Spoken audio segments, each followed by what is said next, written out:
Hello everybody, today we will be looking at CM10, the Aquarius Cup, which is going to start on March 5th or around March 5th.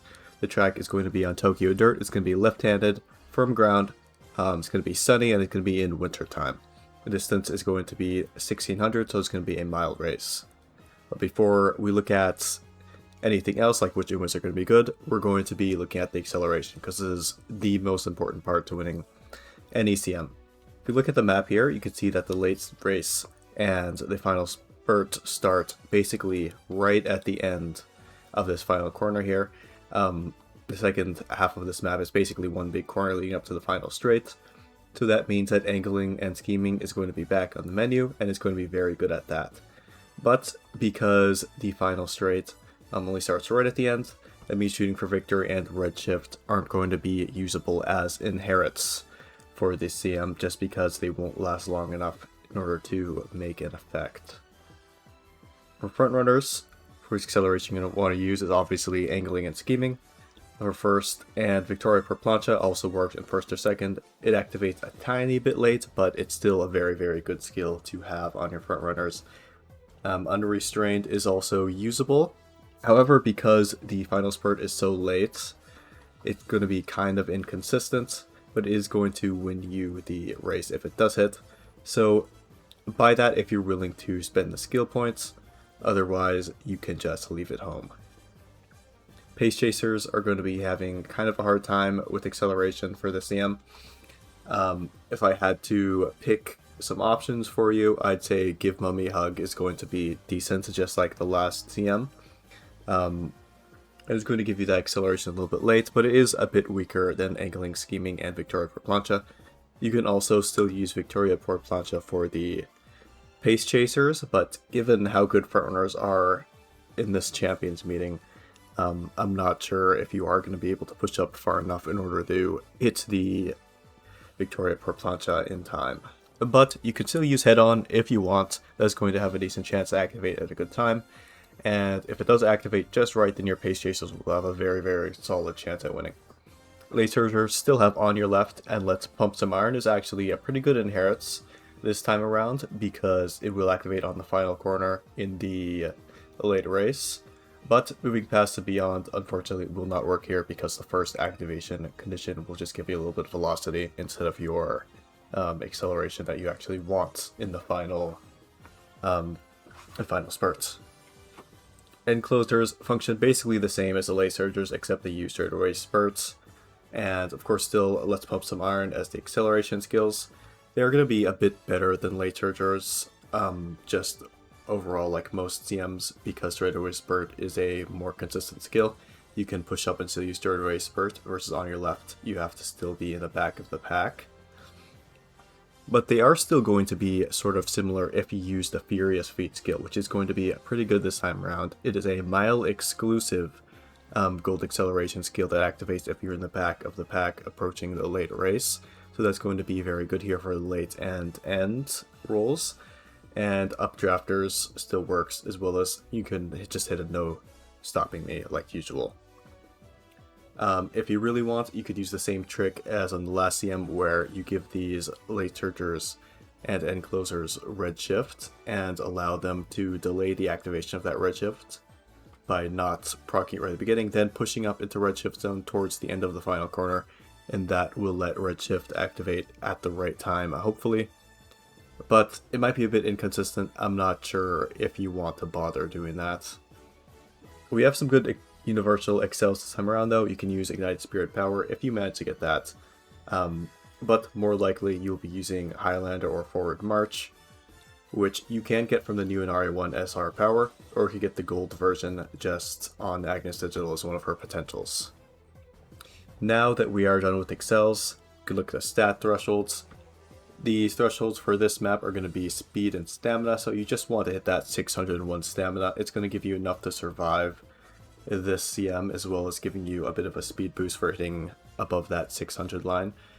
You can live with lower. I think the minimum amount you want is 500, but that still seems kind of low, especially if there's debuffers around. So if you are below maybe 550, I'd add a recovery skill just in case. And you of course want max speed and as much power and wit as you can get, because those are very important stats to have. Power is a bit more important this time around just because there's a really long uphill, especially towards the end of the race. That's when you're going to want that power to come in clutch. But it's perfectly acceptable if you have 600 for both of those. Just try to get more as much as your deck allows and have fun with that. Now hopefully I put a little tier list on the screen for you guys, and I'm going to break down some of the more interesting ones to look at. But first of all, you may notice there aren't very many Umas on here at all. That's just because it is a mild dirt race. It is going to be a lot of work to dirt spark a lot of these Umas to dirt A, especially if you don't run mile either. It's going to be almost impossible to do that. So all of the Umas that don't really have decent mile or dirt aptitudes, I pretty much left them out unless they are exceptional, have another reason why you'd bring them, because they are just really, really good here. And by the way, all of the Umas here that have the late Dur and closer, you can kind of flip-flop them between those if you want, and closers are a bit more difficult to build, but they're going to be a bit stronger. Not too much stronger though, so if you don't want to go through that extra effort, that's alright. Now, Gold City is going to have Kina in her potential, which is the gold version of Watchful Eye. That's a very decent stamina and debuff skills. Maybe if you stack a few more stamina debuff skills, then you can see some of your opponents actually die off because they run out of stamina. Because I don't think many people are stamming above that 600 mark here. So if you just stack on a few of those, you might actually see them fall behind towards the late race. And just for your information, the Gold City Speed card also gets this gold skill. So if you want to run that, if you're running a late turner and closer, that might be a potential card to put in your deck there. Pace Chaser L is usable if you manage to push up in the first or second and activate that unique. But like I said, Pace Chasers aren't going to be as good this CM because there are a lot of frontrunners. So in order to make the Victoria Portplancha's activation more consistent, I would recommend running her as a frontrunner if you can do that.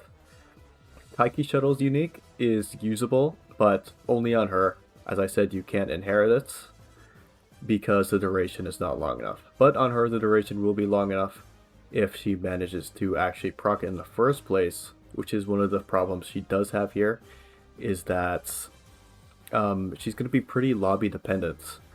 Her unique activates if you are in position 3 or 4, which is going to kind of vary wildly depending on what your team comp is, what the team comps of your two opponents will be. So if there's a lot of fronts and you're a Pace Chaser Taiki, you aren't going to get that 3 or 4, you're probably going to be 5 or 6. And maybe if you're running a frontrunner Taiki and there aren't any other frontrunners, then you'll be 1 or 2, you'll be too far ahead. You can still activate your Ankling and Scheming and Victoria Portplancha there, so it's not too big of a deal. So I think because of that, front Taiki is going to be a little bit better than Pace Taiki. But if you're running front Taiki, I definitely recommend maybe run a 3 front comp, just so that they can maybe push ahead of your Taiki and bring her down to the 3rd place tier so she could still use her unique from there. In S tier, we have Saiyan Sky and Valentine Mihono Bourbon, which is one of the newest Umas to be added to the game, and they are both very, very good here, but they both do have the problem of being a dirt G Uma, so you will have to get those 10 stars and those 2 inspiration procs in order to bring them to a dirt, but in return you have one of the best Umas you could run here. Angling Scheming on the Saiyan Sky is going to be one of the most powerful skills in the game, and Mihono Bourbon is just an extremely, extremely good Uma to run. Very easy to build front runner because you don't have to worry about the groundwork skills or anything. You just have to get the inspirations and you'll be good. Front Christmas Oguri is here too because there's actually something pretty unique that makes her a lot better as a front runner than any other style for this CM, and in fact I wouldn't really recommend you running any other style other than front runner if you're going to run Christmas Oguri, because it just extremely luck dependent whether or not she'll use your unique at the right time.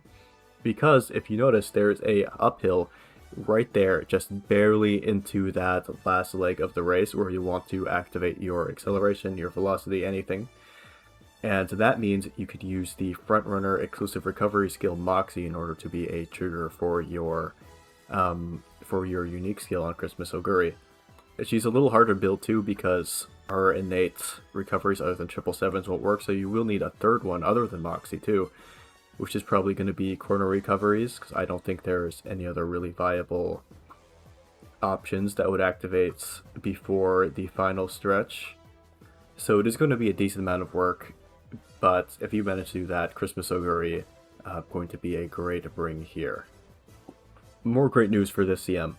Other than your acceleration skills, you could basically bring any other velocity skill that will activate that you want for this CM, and you should be bringing every velocity skill you can. The corner skills are going to be great. Go crazy with those. I want to see your Uma stand, I want to see your playtimes over, your ignited speed, whatever you can afford. Those are all going to be very valuable into getting a position of this CM, because you want to be taking that first place if you're frontrunner for the ankling scheming. If you're pace chaser, you want to be stealing that position. If you're a late surger and closer, you want to close that gap to first place in order to push in the final spurt, manage to take that lead at the very end. But other than that, you're set to go. This is going to be a pretty simple CM that's pretty dependent on which Umas you have, but the skills themselves and what you bring are just very straightforward. So good luck and have fun.